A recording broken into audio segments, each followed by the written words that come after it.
So I think we can probably go ahead and get started.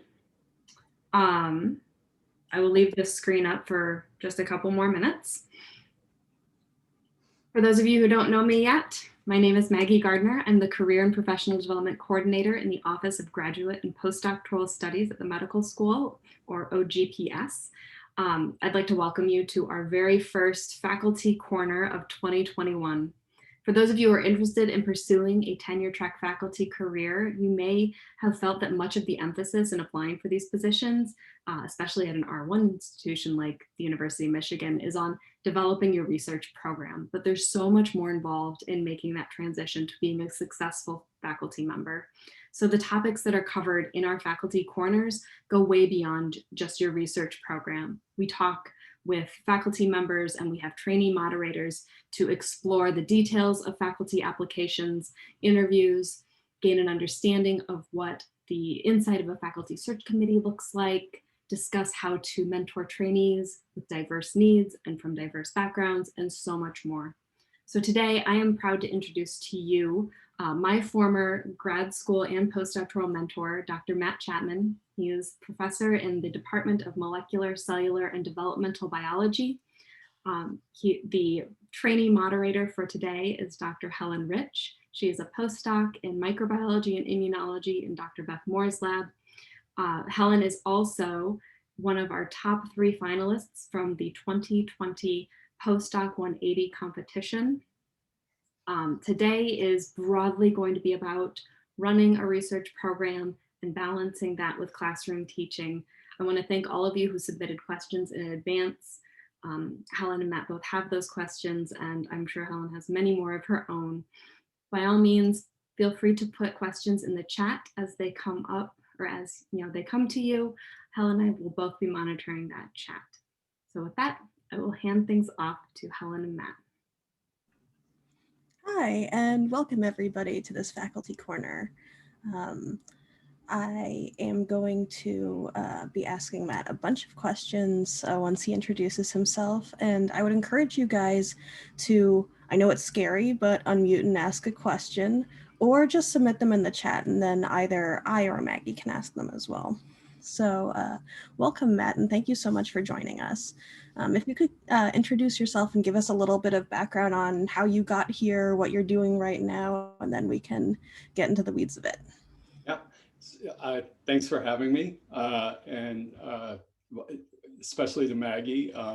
Yeah, as she said, she was a graduate student in my lab, and it's just always wonderful to see her again and be able to interact with her again. So thank you, and thanks for all of you for taking some time out of your Friday to join in.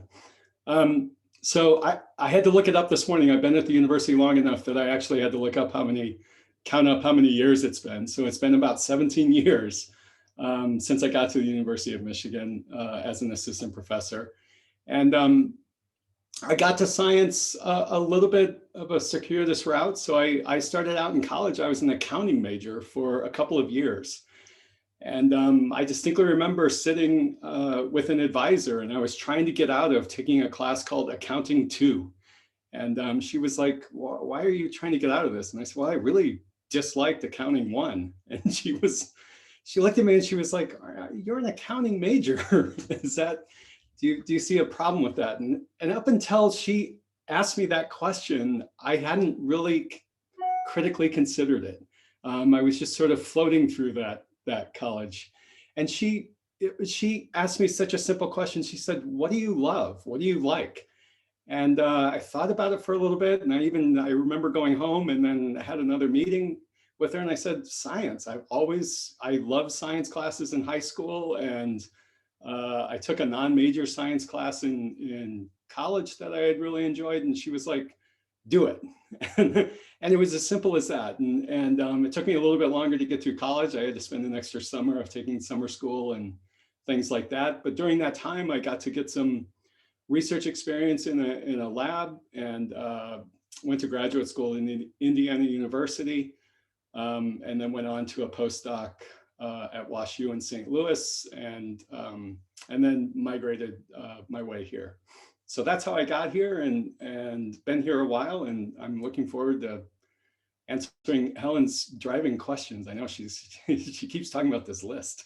The list is long. I'm going to start off with hopefully a simple one. How did you get into teaching? How did you decide that you wanted to do that?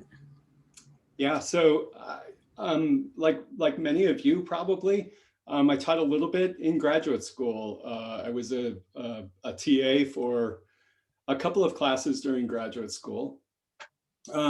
At the time, and I think not unlike many TA experiences, I was just there to sort of make sure nobody stabbed themselves with a sharp object in the lab classes, and maybe got up to date on some of the material that we were covering in non-lab classes. I didn't really have a lot of experience developing a class or a lecture even, or delivering a lecture. But I knew I, at some level, liked interacting with students. I liked that exchange. I liked being somebody that maybe could help somebody else understand something a little bit better. But then maybe like many of you also, when I went to do a postdoc, I didn't teach again for several years. I was in a research lab and I was doing research and I was concentrating on that. And I didn't give too much thought to teaching. And it wasn't, almost embarrassingly, when I look back on it and how naive I really was, which was pretty naive. When I applied for jobs, I'll never forget applying for jobs with an idea about the research. And that's what I was promoting. And I remember even when I came to Michigan, one of the very first questions was, well, which classes do you feel qualified to teach? And it was the most driving question I had during my interview process. It was the one that I remember to this day, because I had not thought about it. I hadn't really considered it until that moment.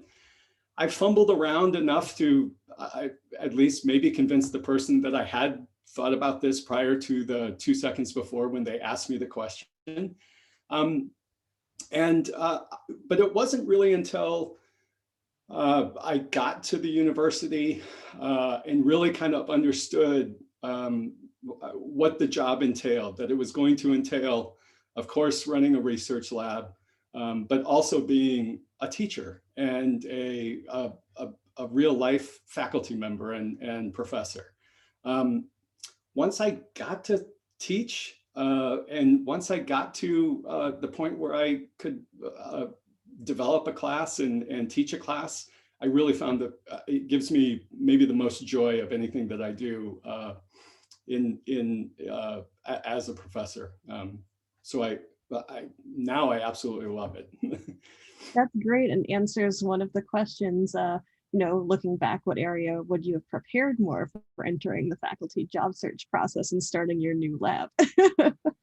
Definitely. Yes. With the teaching, is there anything else you might add to that? The only other thing I remember during the interview process that I immediately sort of knew that I wish I had spent a little bit more time on, and I think all of you will do a better job of this than I did.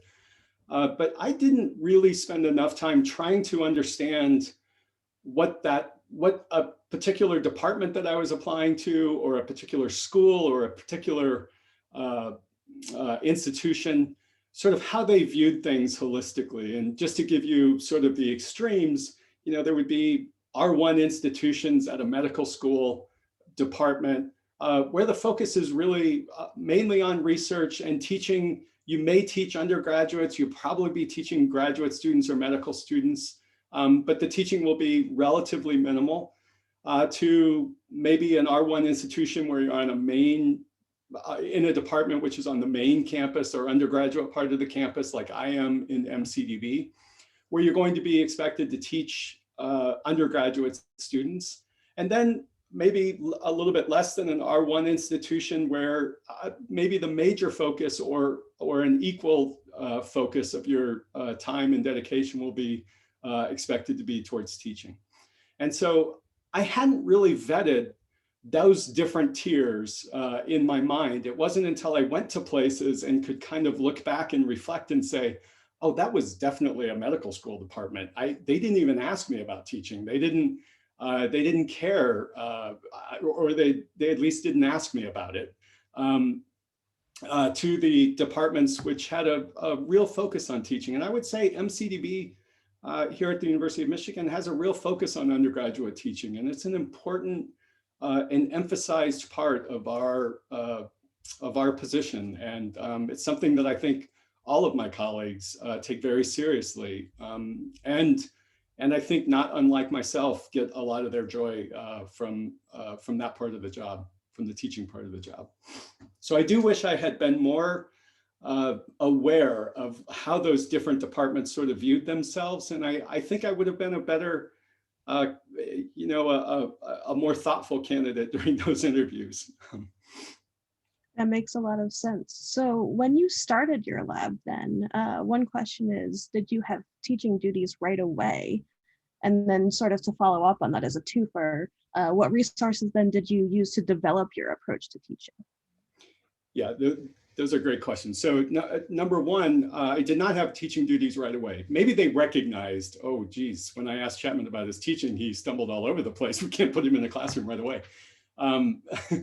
But in the MCDB department, and many departments are like this, I know this for certain, they will allow you some time to get your research lab, get your feet a little bit wet with whatever that involves. If that involves a research lab or the research component, or integrating into the faculty a little bit, or integrating into the university life a little bit, at least for a semester at the in the MCDB department, it was a whole year where you didn't really have teaching duties. Maybe a lecture here and there in order to sort of ease into it, or maybe go into a class which was already established and just have a little bit of responsibility that could kind of give you a taste of what was ahead.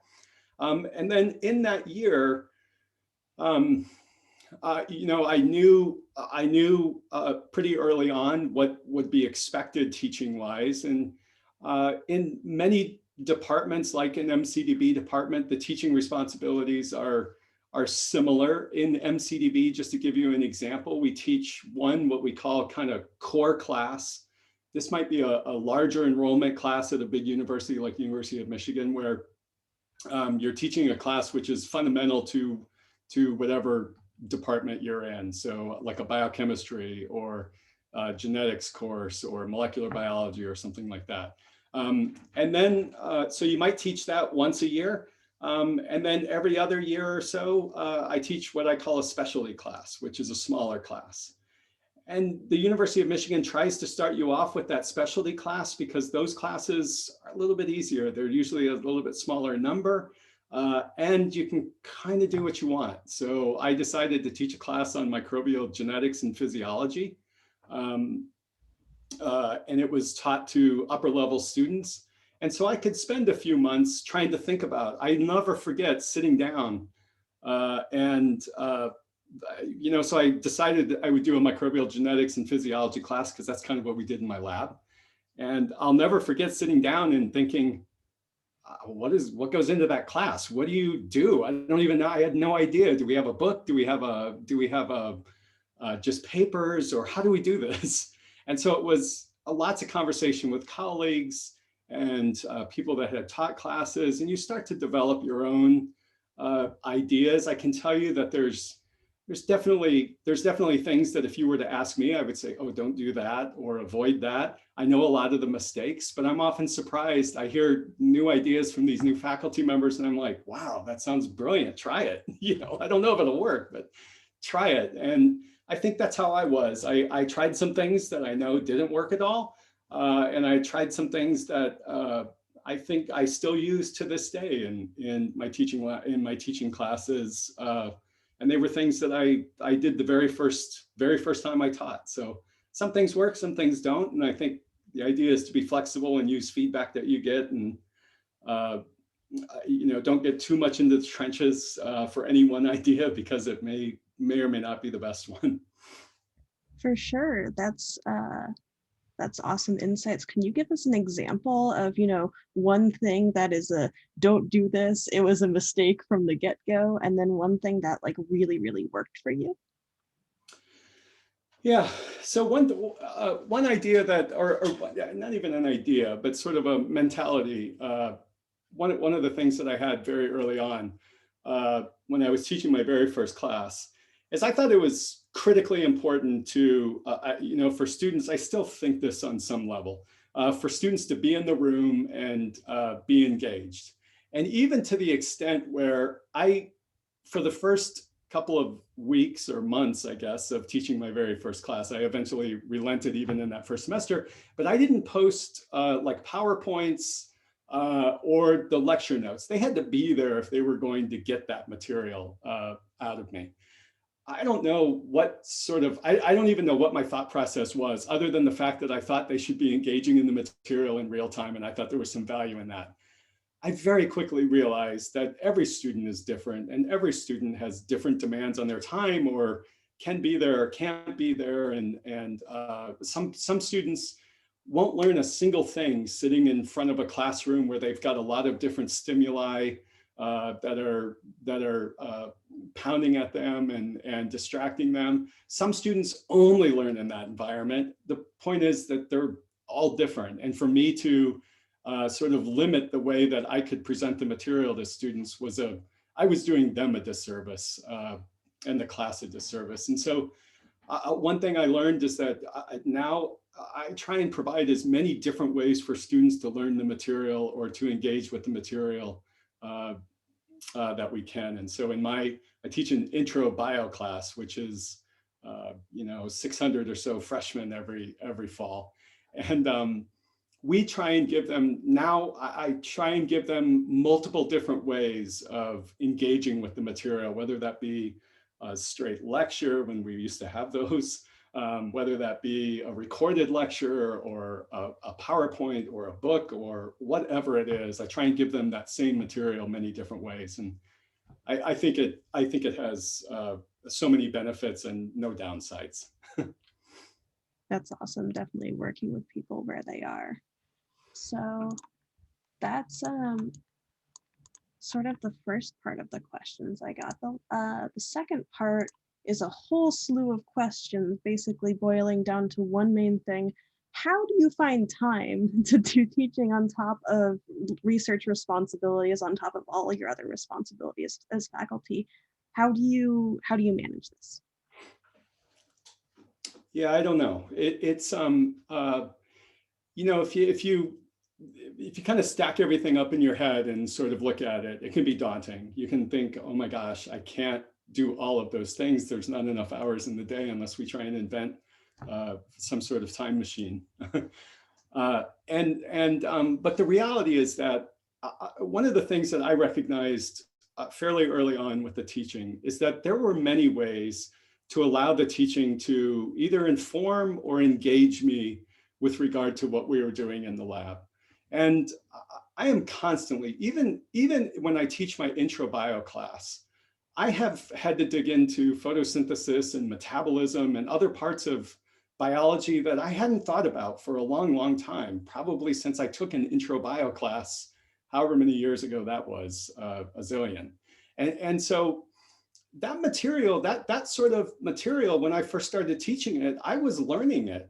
And pretty soon, I very quickly realized that I was also applying that material back to my research program and thinking about questions that we had in our research lab in just slightly different ways. I never would have even thought really about the electron transport chain and its role in biofilm formation prior to teaching the undergraduate intro bio class. But then all of a sudden I was thinking about it. And so one point is that I don't think it's good or feasible or it's not a good idea probably to try and completely compartmentalize the teaching from the research. Allow them to bounce back and forth and inform one another. That right there is going to, I don't know, save you time necessarily, but it's at least going to make you feel like you're not just developing a lecture for an intro bio class. You're also developing a knowledge base, which you could maybe apply to your research at some level. And so that's one thing. The other thing that I do is that when I teach, so I teach those two different types of classes. One is a specialty class that is mostly upper level undergraduates, and there's a couple.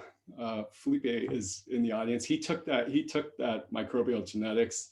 Maggie for years. I think she actually took it too. Maggie probably took that class, but I know she helped out grading the quizzes for me for years. She said she took it. And but what we do in that class, one of the things I do that class a little bit differently each year. In recent years, what we've been doing, for example, is we've been picking out research articles that are relevant to, of course, microbial physiology and genetics and everything that we're doing in our lab. And so we go through those, in quite a bit of detail and bounce things back and forth. That, of course, is informing my research end. And so when I teach that class, I almost don't feel like I'm doing undergraduate education as much as I'm learning more about the biology that is really central to what we're doing in the lab. For the intro bio class, I've decided one of the things that I would do is I would try and set one day. And I do take almost in the fall on Sundays, I can be found getting my lectures together for that coming week in intro bio or doing whatever I have to do. And I compartmentalize it into that day because it just became an easy thing that I could kind of sit down and say, okay, most of my Sunday, or at least a good chunk of it, is going to be taken up by doing this. And then that frees me up. I have to go in and give the lecture, and I have to, be conscious for the rest of the week with regard to teaching the class.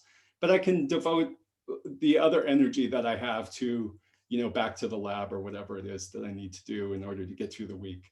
So I do try and compartmentalize things just a little bit, but I also try and mentally play tricks with myself and convince myself that both of those things are informing each other, and that if I'm doing one, I'm also contributing to the other. And so I think that mentality has worked. And I think it's actually true. I don't think it's really a trick I have to play. I think it's actually true. It sounds like it. If you had to guess what percentage of your time or how many hours do you think you spend on teaching versus research? Yeah, I don't know. Yeah, that's a good question. So the university in an MCDB-like department pays us for 9 months of teaching, and that so they pay us 9 months. So the majority of our effort is supposed to be towards teaching. Now, in reality, I don't think that's necessarily how it turns out to be true. And so when I look at a typical week, if I look at a week in the fall, I would say it's closer to 50-50, if not a little bit skewed towards the teaching side, at least for those weeks. There's a couple months, 2 months there where I'm teaching. And that takes up a lot. It ends up taking up a lot of time, just a lot of emotional and just physical energy in order to get through those couple of months. It doesn't mean the research part stops, or that you just tell people in the lab, I can't talk to you this week or this month or whatever it is. And so there's still a balance that has to be had.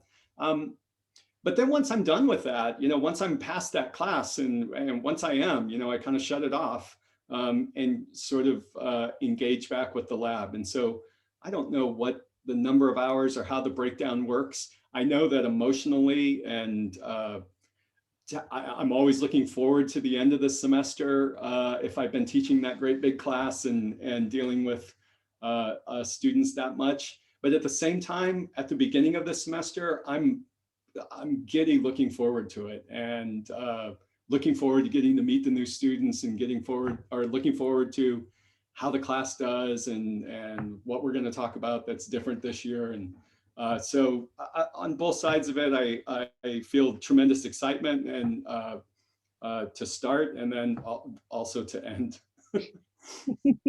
Whereas I'm always excited, to hear about a new result in the lab. There's not too many times where I'm like, oh no, I don't want to, let's just put that on hold. Mm-hmm. So that excitement is always there. Yeah, for sure. There's a question, when you first started as a tenure track professor, was teaching or research more difficult to manage time-wise? Yeah, that's a great question. I would say teaching. Teaching was the tougher one to kind of get a handle on. My wife's been with me, through graduate school and everything. And I remember in graduate school, one of the they call it graduate training, for a reason. I think you learn a lot of things in that training. One of them is time management. And I'll never forget, at the beginning of graduate school, I was hopelessly bad. It's amazing we're married, because I was hopelessly bad at estimating when an experiment would end, or when I would be done in the lab, or when I could go do whatever it is that I was going to do outside of the lab. She's not a scientist. And so I was really bad at that. By the end of graduate school, I got a little bit better, right? And by the time you get through a postdoc, you get pretty good at that. You start to get an idea, okay, this thing that I think is going to take 10 minutes, no, it's actually going to take a couple of hours. And I'm going to build in some time, and you sort of develop those skills as you go through. Well, the same thing had to happen for me anyway, when I was teaching. And so because I didn't really develop a class or develop a lecture or run a class, I didn't know what those sort of time constraints were, and how much time it was going to take. And so at first, when I first started, I had a pretty good bead on what it was like to interact with people and run a research lab, and how that was going to work. I mean, I say this, it's all relative. I really had no idea, but I had a better idea, I will say. And the teaching took it took some work. It took some training in order to sort of recognize, okay, when do I turn it off? I'm never going to have a perfect lecture. So do I spend another hour making sure that every word of this or every slide of this is just the way that I would want it? Or do I drop it and do something else? And you find that balance. You want to do as good a job as you can, of course, but then you want to have time for research or have time for your life. And so it's important that you find that line where you can say, okay, I don't need to make a perfect slide here. I can get this point across, or just go online and find a picture that does it, and move on with my life. That makes a lot of sense. So when you're teaching, how do you personally view and monitor and manage success in that? How do you view that? And another question is also, you know, uh, the university wants you to succeed at teaching as well. How do they look at that and measure that? Yeah, that's a great question too. So, my own assessment, I guess. Let me take the second part. Let me go from the university, because I think I can answer that one slightly more clearly. So, the university, on the undergraduate campus, for teaching undergraduates, for all of education. I mean, I feel my job, no matter where I was, if I was in whatever kind of department, uh, education and teaching are just such critical aspects of the job, and such fundamental aspects of the job, I would say. And the university, especially with regard to undergraduate education, takes it really seriously. And uh, and I mean, the reasons for that make a lot of sense. I mean, the undergraduates, on this campus, they're why this campus is here. They're why I get the best job in the world. They're why I can, come to this great place and be surrounded by really smart people each day. It's the undergraduates who are, paying tuition and coming here to do that learning. And so the university takes that responsibility of teaching the undergraduates pretty seriously. And the way that they evaluate teachers is a little bit, given all of the importance, it's a little bit abstract, and I would say still debated. I mean, educators all over the world, including at the University of Michigan, debate this. How do we evaluate what a good teacher is? And I don't have a great answer to that, but the way the university does it is, you probably all at some point filled out, or if you've taught a class here, even as a graduate student, the students will fill out these E&Es, these evaluation forms, that ask a whole series of questions about the course and about the professors or the teachers or the instructors, who are part of that class. Though the university uses those numbers as a metric for teaching sort of I don't even know, prowess is not the right word, but for teaching success or teaching unsuccess, I guess, if you do poorly in with those evaluations. But I think it's also really, really clear that those evaluations, for example, if I went into a class, an undergraduate class, and gave everybody an A, and told them they were wonderful, and then didn't really do anything, I would probably get pretty good evaluations. In fact, I know I would. They would think, "Wow, Chapman's pretty cool. That was really easy, and that was great." And the evaluations would look pretty good. Well, obviously, that's not that wouldn't necessarily have made me a good teacher. And I think more and more universities, and certainly at the University of Michigan, is recognizing that that can't be the end all be all. And so the university also has, there's a CRLT center at the university. There are several right now. The big intro bio class that I teach is part of this foundational course initiative, which is to really rethink, one, how we're teaching, and then how we're assessing that teaching, and really think about, hey, what makes for a good class? Where do students learn the most? Which students are sort of slipping through the cracks under the current system? Can we capture those students and engage those students a little bit better? And then how do we assess, what makes a good class and what makes a good teacher? And so I think we're still thinking about that, and I don't know that anybody has an end all be all answer for it. I don't think the end all be all answer is E&E scores, though. Yeah, for sure. Let me ask a personal question then, because as a graduate student at Pitt, I took a course through the CIRTL there that was about evidence-based pedagogy, and it basically showed students learn very little from lectures, retain very little information, but if you do, small group activities, you have people try and synthesize information and say it back to you. That works much better. And there was a lot of emphasis on pre-course tests and post-course tests, not, in the same way that you take a test and get an A, but just to measure, how much has your breadth of knowledge increased from this. So have you found any classes like that you've taken yourself, or any resources helpful, and how did you find them, and how did you sort of work them into your teaching? Yeah, that's a great question. Okay, so I might be a little bit long-winded here, but hopefully not too long-winded.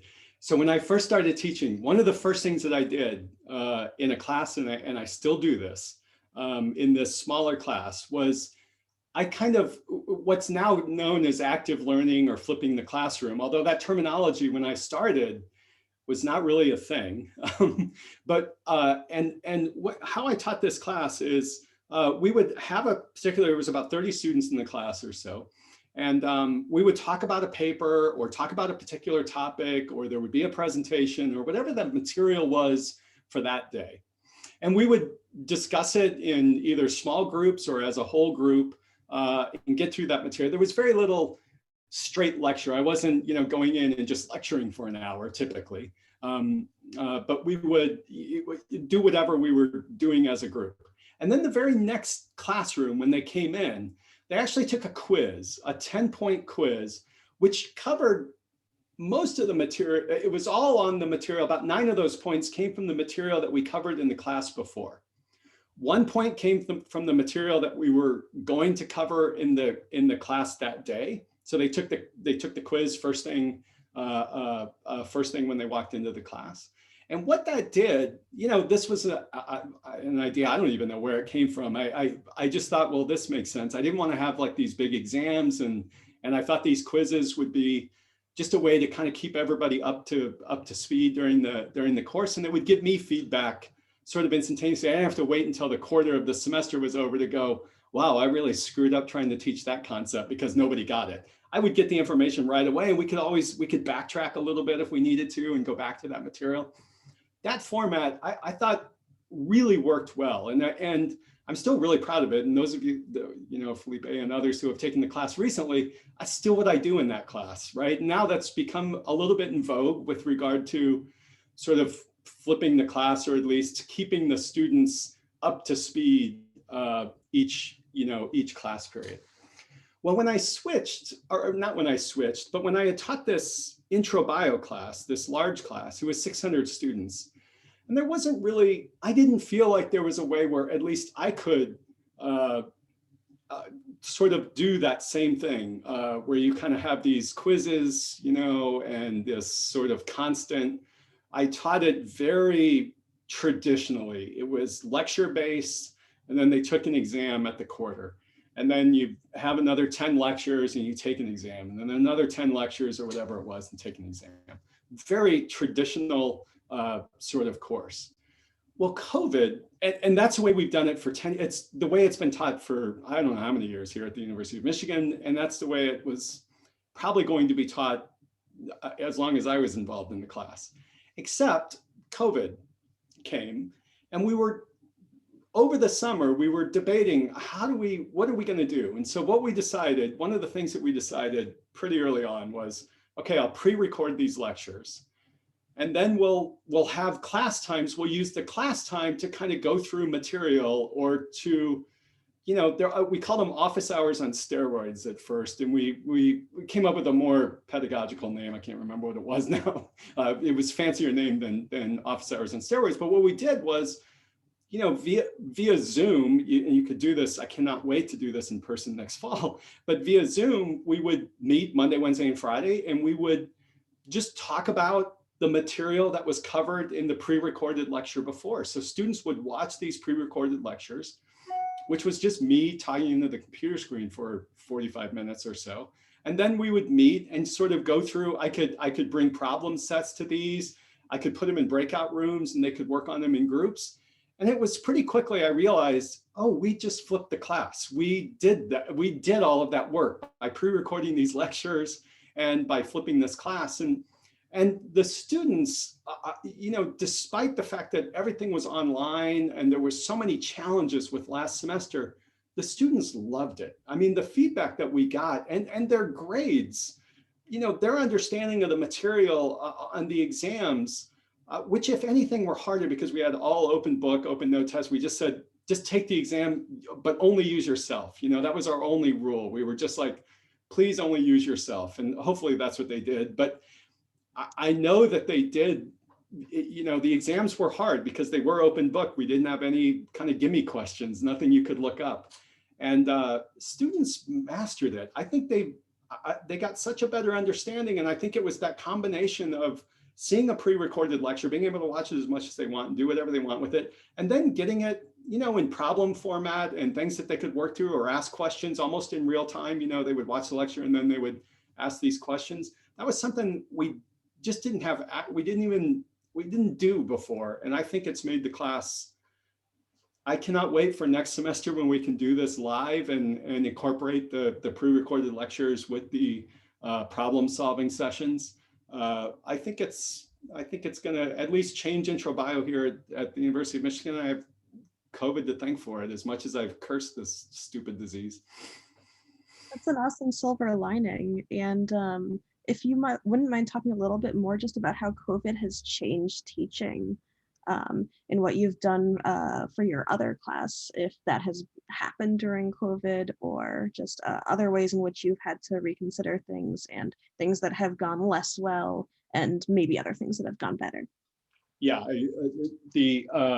I will say that as much as I think our rejiggering of how intro bio worked, none of us, I think, would choose to want to teach online or to be part of a semester like last semester. And I think this semester, for the teaching team that's doing intro bio again, it's a real struggle. And I think there is a real disconnect with students. I mean, we needed that synchronous time where we could look at students, and if they were comfortable and wanted to, I highly encourage students to turn their cameras on so that they could, so it just engaged them a little bit more. Not every student did, for sure, but that was the big struggle, was engaging students. And I think if students had to do online learning, or professors or instructors had to do online teaching for too many semesters in a row, I think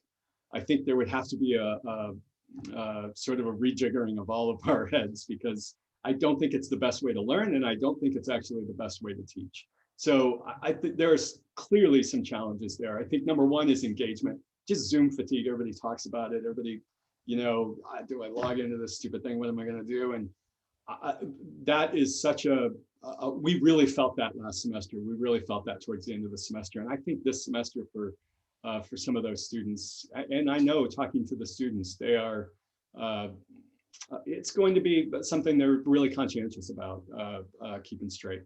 Now, my smaller class, I was actually teaching last winter when the shutdown kind of happened, right at spring break or so.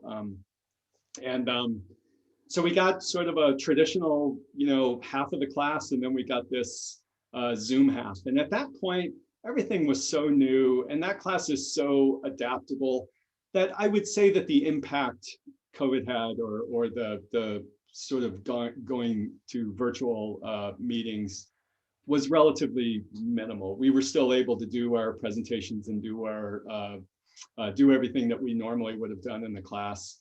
It was disruptive, and but more so, not so much from a classroom experience, but just everything else that was impacting the students' lives and everybody's lives when that all first happened. I guess and continues to this day, but really at that point there was so many other extra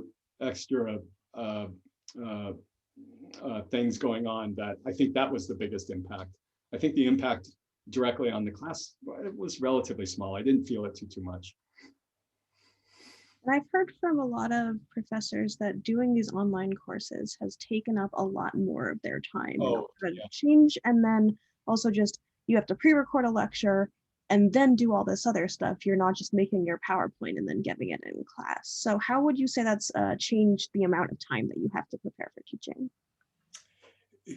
Just to integrate yourselves into the technological world of teaching, was the biggest sort of time sink, I think, from my end, which was, okay, how do I do a Zoom webinar? Do I do a Zoom meeting? And like, where's the chat? How do I keep up with all this stuff? I mean, so a lot of it was just kind of figuring out, okay, how do I manipulate this in a digital world? So that was a lot of time. And I'll tell you, a lot of that was like, kind of thinking, I used Zoom before, but not in such a dedicated way. And so going to something where you have to use it all the time, it took a little bit of learning process, right? Pre-recording the lectures, yes, I spent August basically pre-recording lectures.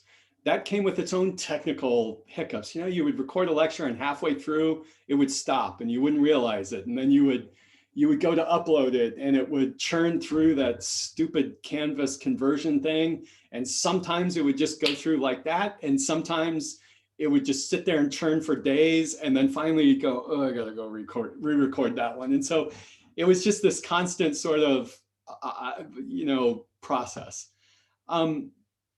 The other really big challenge was just trying to figure out how to, from the student's perspective, I was really conscientious of having them, watch 3 45-minute lectures a week. And then if we were going to have these synchronous office hours, when do we have them? Do we have them, because we had students all over the world, right? We had students that were not just on campus, and so they weren't in our time zone. So the class normally meets from 9 to 10. We have to teach it in a normal year. We teach it twice because there's not a room on campus that's big enough for all the students at once. And so we teach it 9 to 10 and then 10 to 11. And I try and give the same lecture each time. And so the question was, well, if we have it in the morning, there's going to be students in California who are having to get up if they want to go to the synchronous thing at like 6 o'clock or 7 o'clock in the morning, or 6 o'clock in the morning if they're in the 9 o'clock. So we really spent a little time thinking about, okay, how's the best way to have these synchronous sessions so that we're not overwhelming the students or making them feel like they have to watch this lecture. We do quizzes now in that class. So we give them a quiz after each lecture, and then they go to this synchronous session. Then they have a discussion section. You could easily fill up, 20 hours a week of just intro bio if you add it all up. And so we were really conscientious of making sure we weren't taking, all of our time trying to develop this class, but then also making sure we weren't putting too much onus on the students, to just only have intro bio in their life. As important as I think it is, I think they need other things too. That makes a lot of sense. Yeah, I've heard from some students too that it has been significant more time these semesters. Yeah. And I think we got better at that as the semester went on. We became more conscientious of it. At least I did. And I think we did our part in that class to make sure we weren't certainly asking more of the students. If anything, we asked a little bit less of their time, and we developed things in a way that we thought, okay, they can get through this with less of their time than in a normal semester, not more. Because we were feeling it too. We were tired of sitting in front of a screen all day, and you could sense it. You could see it in the students too. That it's a good way to get information across, but it's not the best way for every student, for sure.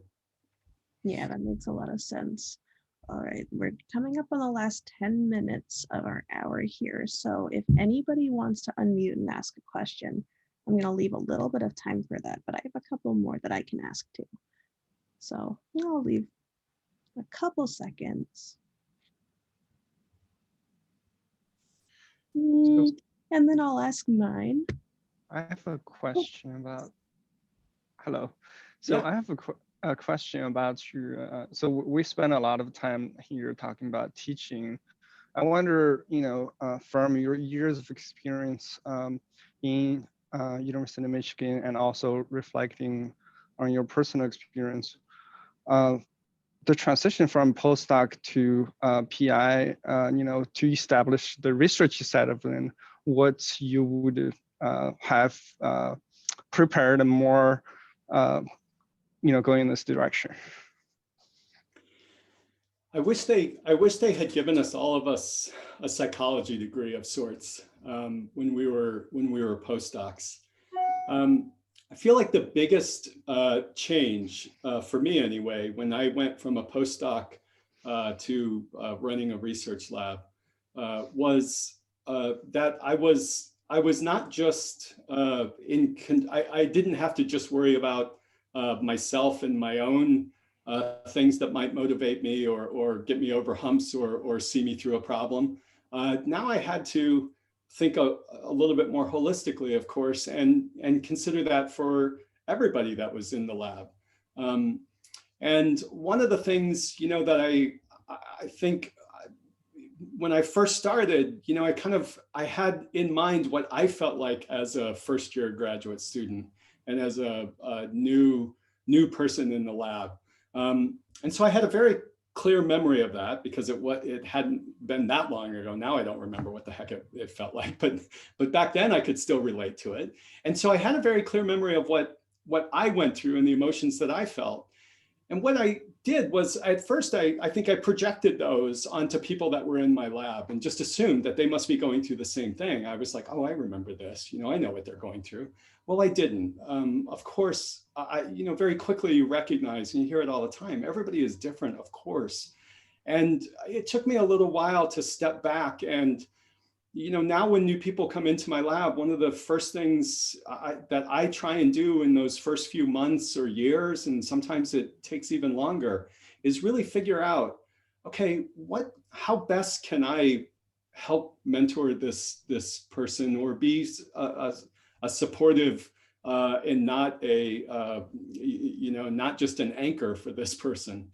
And that just takes a little bit of learning and a little bit of awareness and and communication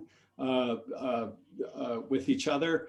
And I think, you know, it's also one of the things that I have really come to cherish as part of the job is just getting to know so many people that are driven or motivated or inspired by things that I wouldn't have thought of or wouldn't have been aware of. And now I just feel like I'm that much better of a person because I feel like I can take little bits from each of the students or each of the postdocs or people that have been in my lab and incorporate them into my own life.